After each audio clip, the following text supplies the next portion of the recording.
Nagkwento ng kanyang karanasan ng lalaki na hinihinalang unang kaso ng Philippine Pit Viper Snake Bite sa Pangasinan. Narito ang report ni Russell Simorio ng GMA Regional TV 1 North Central Luzon.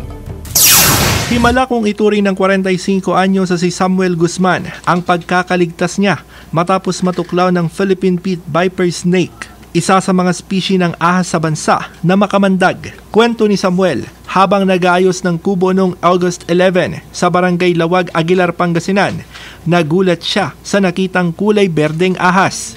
Hinuli niya ang ahas at dinala sa kanilang bahay, pero natuklaw siya sa kamay. Nabigla ako nang may sa harap ko, may lumabas na ahas. Kasi dati po, pag nakikita kami ng ahas, hinuhuli namin. Tapos, ang alam ko, baka pwedeng ulamin yun, pwedeng hulihin. Kwento ni Samuel, mabilis umanong kumalat ang epekto ng kamandag sa kanyang katawan. Pakunti-kunti, lumubo na po yung kamay ko, palaki ng palaki, nangingitim. Sabi ng iba sa amin, ay baka pag inabot ka ng 24 oras, mamatay ka na dyan, sabi ng kapitbahay ko.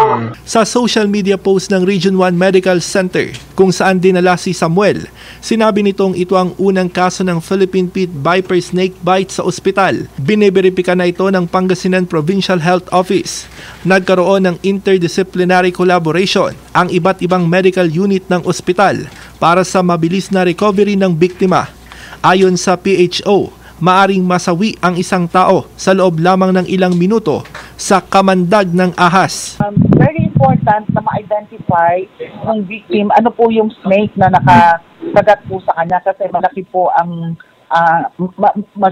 maka-contribution ng information na yon. Samantala, tiniyak ng Center for Health Development Region 1 na may sapat na supply ng anti-venom sa mga ospital. Usually po sa mga toxicology center ng ating mga DOH hospital dito po sa ating region, meron po tayong mga supply. Mula sa GMA Regional TV 1 North Central Luzon, Russell Simorio nagbabalita para sa GMA Integrated News.